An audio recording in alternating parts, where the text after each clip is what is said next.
Yes तो hello everyone, Rahul है। आज हम एक्सप्लेन करने वाले हैं 2023 में आई मूवी नीरू को। मूवी के शुरुआत में सीआई पॉल के पास एक घर से कॉल आता है, तो वह अपनी टीम के साथ उस घर पे आता है। यहाँ आने पे वो सारे घर वालों से पूछताछ करने लगता है, उनका स्टेटमेंट लेने लगता है। इसी घर में सारा नाम की एक अंधी लड़की होती है। थोड़ी देर के बाद सारा को हॉस्पिटल ले जाया जाता है।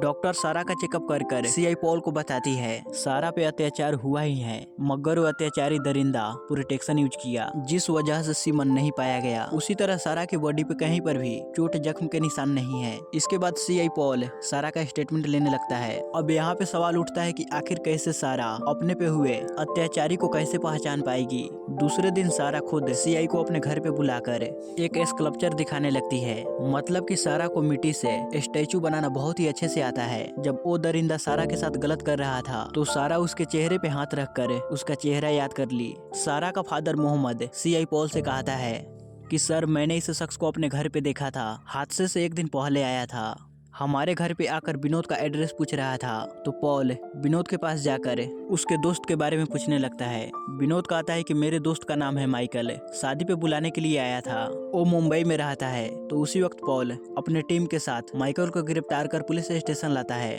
माइकल के साथ साथ और कुछ लड़कों को खड़ा कर पॉल सारा को कहता है कि तुम इनमें से उस दरिंदे को पहचानो। सारा जब माइकल के चेहरे को छूती है, तो वह उसे पहचान लेती है, उसे घिंच कर एक थापड़ लगाती है।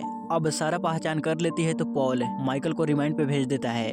अब सारा की पर्सनल लाइफ के बारे में बात करें तो सारा का फादर मोहम्मद उसका रियल पिता नहीं है। सारा का फादर तो बचपन में ही गुजर गया। बाद में सारा की माँ ने मोहम्मद से शादी की। यहाँ पे बात यह है कि मोहम्मद की ऑलरेडी शादी हो चुकी थी और उसके 2 बेटे भी थे। फैमिली में कुछ प्रॉब्लम होने की वजह से मोहम्मद ने अपनी पत्नी और बेटे को छोड़कर सारा और उसकी माँ के साथ रहने लगा। मोहम्मद की पहली पत्नी और बच्चे मोहम्मद से काफी ज्यादा नफरत करते रहते हैं। अब माइकल के जेल जाने पर उसके फादर क्रिस्टोफर उसे मिलने के लिए आते हैं। क्रिस्टोफर मुंबई का बहुत बड़ा बिजनेसमैन होता है। दरअसल माइकल की कुछ दिनों के बाद शादी भी होने वाली है किसी मिनिस्टर की बेटी से। क्रिस्टोफर अपने बेटे को बहुत ही ज्यादा डांटने लगता है, उस पर काफी ज्यादा गुस्सा होता है। माइकल की माँ क्रिस्टोफर को कहती है कि तुम कैसे भी करो, मगर मेरा बेटा बाहर चाहिए, जितना पैसा लुटाना है लुटा दो। इसके बाद क्रिस्टोफर राजशेखर नाम के एक बहुत बड़े वकील से मिलता है, अपने बेटे का केस लड़ने के लिए कहता है। राजशेखर कहता है कि पहले हम सेटलमेंट करने की कोशिश करेंगे। दरअसल राजशेखर मोहम्मद के बारे में काफी सारी बातें जान चुका होता है। तो राजशेखर मोहम्मद के दोनों बेटे को बुलाकर इन्हें पैसे देकर सेटलमेंट करने के लिए कहता है कि कोर्ट कचहरी का चक्कर लगाने से कुछ नहीं होने वाला, मैं सारा को काफी सारा पैसा भी दूंगा। तो मोहम्मद के दोनों बेटे मोहम्मद के पास जाकर यही बात कहते हैं कि पापा, आप केस वेस के चक्कर में मत पड़िए, वो लोग बहुत बड़े आदमी हैं, उनके पास काफी सारा पैसा है, वो कुछ भी कर सकते हैं, उनके खिलाफ जाकर हम लोग केस नहीं जीत पाएंगे। उन लोगों ने हमें पैसे भी देने का वादा किया है, मुंह मांगी रकम। लेकिन मोहम्मद अपने दोनों बेटे को गालियां देते हुए घर से बाहर कर देता है। अब कुछ दिनों के बाद सारा का केस कोर्ट में सुनवाई के लिए आता है। राजशेखर जज साहब के आकर कहता है कि जज साहब, इस केस में कोई ठोस सबूत नहीं है जो ये साबित कर सके कि गुनहगार माइकल ही है। हाँ, ये सच है कि सारा ने एक मूर्ति बनाया और उसका चेहरा माइकल से मिलता जुलता है।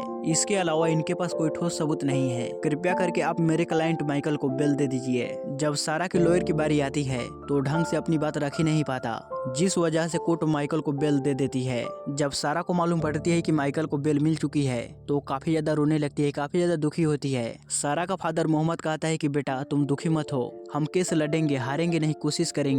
उसी तरह मीडिया में सारा का केस सेंसिटिव बन चुकी होती है। अगले दिन राजशेखर माइकल को अपने पास बुलाकर माइकल ने जो दरिंदगी की वो सारी वाकया राजशेखर जान लेता है।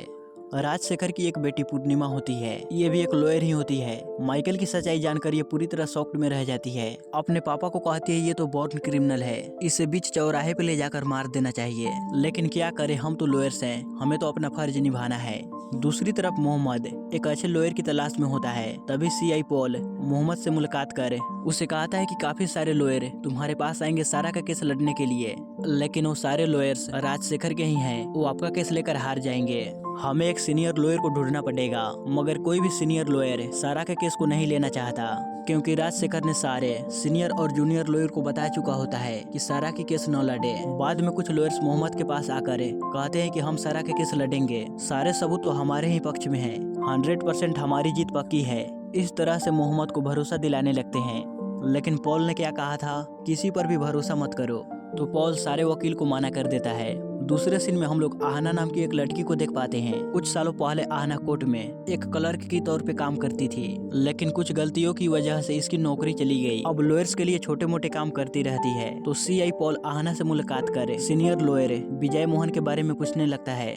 आहना पॉल को लेकर विजय मोहन के पास जाती है। दरअसल विजय मोहन कुछ सालों पहले बहुत बड़ा लॉयर था, लेकिन कुछ गलतियां करने की वजह से बार काउंसिल ने सस्पेंस कर रखा होता है। इसका सस्पेंशन कब का खत्म हो चुका होता है, लेकिन ये दोबारा से प्रैक्टिस नहीं कर रहा होता। दूसरे लॉयर्स को सलाह देकर अपनी रोजमर्रा की जिंदगी को यापन करते रहता है। सीआई पॉल और आहना दोनों विजय मोहन से काफी ज्यादा रिक्वेस्ट कर रहे होते हैं कि आप सारा की केस लड़िए। विजय मोहन साफ इनकार कर देता है कि मैं इस केस के लिए सूटेबल नहीं हूँ, मैंने प्रैक्टिस कब का छोड़ चुका हूँ। मगर आहना कैसे तैसे कर विजय को मनाकर सारा के पास ले जाती है।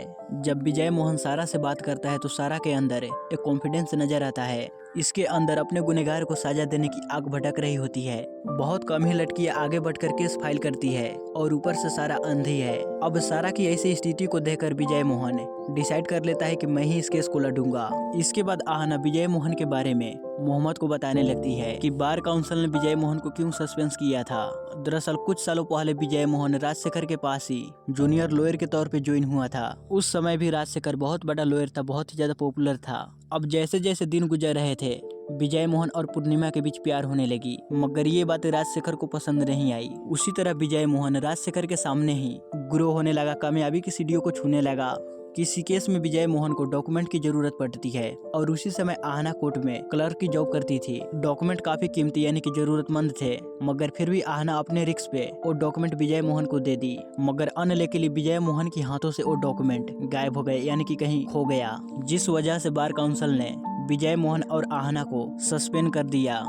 बाद में मालूम पड़ता है कि विजय मोहन के पास से उस डॉक्यूमेंट को चुराने वाला राजशेखर ही था। उसने ऐसा विजय मोहन को फंसाने के लिए किया था। इसके बाद राजशेखर ने पूर्णिमा की शादी किसी दूसरे शख्स के साथ कर दी और वो दिल्ली में सेटल हो गई। अब इतने सालों के बाद माइकल की केस को लड़ने के लिए राजशेखर और पूर्णिमा केरला आते हैं। विजय मोहन जब सारा की केस को स्टडी कर रहा होता है तो कुछ फाइल्स मिसिंग होती है। इस बारे में जब वो पॉल को बताता है तो पॉल भी शॉक्ड हो जाता है। बात यही कि राजशेखर ने सीआई पॉल को इस केस से हटवा दिया। जो दूसरा ऑफिसर आया होता है वहीं डॉक्यूमेंट के साथ गड़बड़ी की। अब फाइनली सारा की केस कोर्ट में आती है हियरिंग पे। फाइनली विजय मोहन काफी सालों के बाद दोबारा से अपने पांव कोर्ट में रखा। विजय मोहन जज साहब को जो हुआ वो बताने लगता है कि हादसे से एक दिन पहले माइकल सारा के घर पे आया था अपने दोस्त का एड्रेस पूछते हुए, और उसी वक्त माइकल ने इनकी बातें सुन ली कि सारा के घर पे कल इसके माँ बाप शादी में जाने वाले हैं। उसी तरह इनके घर पे काम करने वाली कल बैंक जाने वाली है। इसी मौके का फायदा उठाकर माइकल अगले दिन सारा के घर पे जाकर इसके साथ अत्याचार किया। राजशेखर सारा के माँ बाप से क्रॉस एग्जामिनेशन करते हुए 2 पॉइंट रखता है कि मोहम्मद सारा का असली पिता नहीं है। मोहम्मद की पहले से ही नजर सारा के ऊपर थी, इसलिए मोहम्मद वापस घर आकर सारा के ऊपर अत्याचार किया। दूसरा पॉइंट यह है कि सारा की माँ को पहले से ही पैसों की लालच थी। माइकल को अपने घर के पास देखकर सारा इल्जाम माइकल के ऊपर डाल दिया। पैसे हासिल करने के लिए पहले भी सारा की माँ ने पैसों की लालच में मोहम्मद से शादी की। इस तरह से ये सारा के माँ बाप को इमोशनली तोड़ देता है। अगले दिन विजय मोहन सारा के पास आकर इसे हियरिंग के लिए प्रिपेयर करने लगता है कि राजशेखर तुमसे भी काफी सारे सवाल पूछेगा, तुम्हें भी इमोशनली तोड़ने की कोशिश करेगा। उसके सवालों को कैसे जवाब देना है वो सब कुछ सारा को समझाने लगता है। दूसरे दिन जब कोर्ट में सुनवाई होती है तो विजय मोहन सारा से उस दिन की हादसा के बारे में पूछने लगता है। सारा जज साहब को बताने लगती है कि उस दिन मेरे माँ बाप शादी पे गए हुए थे। घर में काम करने वाली मेड बैंक गई हुई थी। जब मैं कमरे से नहाकर बाहर आई तो मुझे ऐसा लगा कि घर में कोई मौजूद है।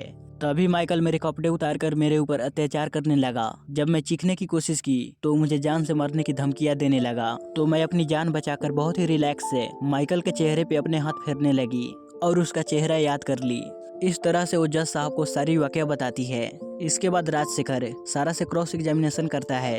पूछने लगता है क्या तुम्हारे फादर मोहम्मद ने काफी बार छुआ है ना। दरअसल सारा को एक स्कल्पचर यानी कि मूर्तियां बनाना मोहम्मद ने ही सिखाया है। सारा कहती है कि मुझे इतना नॉलेज है कि मुझे कौन किस नियत से छू रहा है, प्यार से, हवस से। सारा निडर होकर जज साहब को कहती है कि मेरे ऊपर अत्याचार मेरे पिता ने नहीं बल्कि माइकल ने किया है। इस हैवान ने, मैं इसका गला भी पहचानती हूँ। अब राजशेखर जज साहब को कहता है कि कोई भी नॉर्मल लड़की इतना निडर होकर कोर्ट में इस तरह नहीं बोल सकती। इसका मतलब जज साहब सारा नाटक कर रही है, इसके अंदर डर शर्मोलिहा कुछ भी नहीं है। तभी विजय मोहन उठकर कहता है कि हर लड़की के अंदर इतनी हिम्मत नहीं होती कि वो कोर्ट में आए और सारी वाकया सच सच बताए। सारा एक निडर लड़की है, उसे बस इंसाफ चाहिए, वो इंसाफ के लिए लड़ रही है। दूसरे हियरिंग में विजय मोहन माइकल के दोस्त विनोद को पेश करता है। अब विनोद माइकल की दोस्त होने की वजह से वह माइकल के ही हक में गवाही देता है कि उस दिन माइकल मेरे ही घर पे रुका था और सुबह सवेरे होते ही वो मेरे घर से निकल गया। अब इस हियरिंग के बाद सारे न्यूज चैनल वाले माइकल का ही सपोर्ट करने लगते हैं। अब ये देखकर आहना सोशल मीडिया का सपोर्ट लेती है, वह कैंपेन चलाती है। सोशल मीडिया पे सारा के साथ जो हुआ वो वाकया रखने पे वो पोस्ट और रील्स बहुत ही ज्यादा वायरल होने लगते हैं। अब सारी पब्लिक सारा का ही सपोर्ट करने लगती है। अब माइकल की शादी मिनिस्टर की बेटी से होने वाली थी ना, वो लड़की सोशल मीडिया पे इन सारे वाकया को देखकर माइकल से अपनी शादी तोड़ लेती है। अब इससे माइकल गुस्सा होकर उसी रात अपने साथ कुछ लोगों को लेकर सारा के घर जाकर उसके माँ बाप और सारा को धमकी देने लगता है। सारा से कहता है कि तुम जानती हो ना मैं तुम्हारे साथ क्या कर सकता हूँ, तुम्हारी भलाई इसी में है कि तुम अपनी केस को वित्ड्रॉ कर लो, तुम मेरा कुछ नहीं बिगाड़ सकती। अगले दिन जब इस बारे में क्रिस्टोफर और राजशेखर को मालूम पड़ती है तो माइकल को काफी ज्यादा डांटने लगते हैं कि मुझसे बिना पूछे बगैर तुम्हें ये सब करने की क्या जरूरत थी, इससे तुम्हारी बेल कैंसिल हो सकती है। अब दूसरे दिन राजशेखर का दूसरा केस होने की वजह से वो हेयरिंग पे अपनी बेटी को भेजता है। विजय मोहन जज साहब को कहता है कि सर अगर माइकल बाहर रहा तो सारा की फैमिली को खतरा हो सकता है, इसलिए आप माइकल की बेल को रद्द कर दीजिए। पूर्णिमा कहती है कि सारा की फैमिली के पास कोई सबूत नहीं कि माइकल ने जाकर इनके घर पे धमकी दिया, कोई भी सबूत नहीं होता, न ही सीसीटीवी फुटेज और न ही कोई आई विटनेस। अब कोई भी सबूत गवाह न होने की वजह से जज ये फैसला देता है कि पुलिस सारा की फैमिली को प्रोटेक्शन दे। इसके बाद कोर्ट में विजय मोहन और पूर्णिमा कुछ लोगों को बुलाकर क्रॉस एग्जामिनेशन करने लगते हैं। बात यह है कि माइकल जब सारा के घर पे सारा के साथ अत्याचार किया तो उसने कोई भी सबूत नहीं छोड़ा, ना ही फिंगरप्रिंट्स और ना ही अपना सीमन। पूर्णिमा कहती है कि जिस दिन सारा के साथ ये हादसा हुआ उस दिन माइकल वहाँ था ही नहीं, वो तो अपने दोस्तों से मिलने के लिए रिसोर्ट पे गया हुआ था। उसके बाद वो किसी होटल पे गया था खाना वगैरह खाने के लिए। इस तरह वो सीसीटीवी फुटेजेस और उसके फोन के लोकेशन के बारे में बताने लगती है। हियरिंग खत्म होने के बाद विजय मोहन इन सारे लोकेशन को क्रॉस चेक करने लगता है तो सारे लोकेशन मैच कर रहे होते हैं, यानी कि सुबह सवेरे ही विनोद के घर से माइकल निकल गया। इसके बाद वो रेस्टोरेंट गया, होटल गया। आहना उस रेस्टोरेंट पे जाकर सीसीटीवी फुटेज मांगने लगती है, मगर वहाँ का सीसीटीवी कैमरा खराब हो चुका होता है। इसके बाद वो एक रेस्टोरेंट पे जाकर वहाँ का सीसीटीवी फुटेज हासिल कर लेती है। इस रेस्टोरेंट की सीसीटीवी फुटेज देखने पे मालूम पड़ता है कि हादसे के दिन माइकल अपने दोस्त के साथ उस रेस्टोरेंट पे गया था। ये सब कुछ देखने पे विजय मोहन पूरी तरह शॉक्ड हो जाता है कि ये कैसे संभव है। दरअसल ये सब कुछ राजशेखर की प्लानिंग होती है। लास्ट हियरिंग में जानबूझकर ही राजशेखर सीसीटीवी फुटेज को शामिल नहीं किया था, मतलब कि उस रेस्टोरेंट का, क्योंकि इस बारे में राजशेखर को मालूम होता है कि विजय मोहन सीसीटीवी फुटेज को जरूर हासिल करने की कोशिश करेगा और उस फोटो में माइकल जरूर होगा। इस वीडियो को देखने के बाद विजय मोहन काफी ज्यादा अफसोस करने लगता है कि इतनी आसानी से मैं राजशेखर की जाल में कैसे फंस गया। आहना विजय मोहन को मोटिवेट करती है कि आप दोबारा से उस वीडियो रिकॉर्डिंग को देखिए। जब विजय मोहन दोबारा से उस वीडियो रिकॉर्डिंग को देखता है तो साफ मालूम पड़ जाता है कि ये फुटेज नकली है, उसे एडिट किया गया है। तो अगले दिन विजय मोहन सीआई पॉल के साथ उस रेस्टोरेंट पे जाकर वहाँ के ओनर को धमकाने लगता है कि असली फुटेज कहाँ है, तुम्हें 7 साल की जेल हो सकती है सबूत के साथ छेड़खानी करने में। अब ऑनर डर की वजह से विजय मोहन को असली फुटेज देता है। तो अगले दिन ही विजय मोहन इस फुटेज को कोर्ट में दिखाकर ये साबित कर देता है कि वो फोटो नकली थी। इसके बाद विजय मोहन एक और जबरदस्त फुटेज कोर्ट में दिखाता है। उस वीडियो में राजशेखर रेस्टोरेंट के वीडियो को हासिल कर उस वीडियो के अंदर माइकल को ऐड करवा रहा होता है। इस वीडियो को देखने के बाद खुद माइकल के ही होश उड़ जाते हैं। सारे कोर्ट में उसकी बहुत ही ज्यादा बदनामी होती है। जज राजशेखर के ऊपर एक कमेटी बैठाती है। ये देखकर आहना काफी ज्यादा खुश होती है कि कुछ सालों पहले ऐसी ही हाल हमारी थी सर, और आज राजशेखर का है। ये खबर जानने के बाद पब्लिक भी राजशेखर को डांटने लगती है। अब यहाँ से ये केस सारा की तरफ मुड़ जाती है।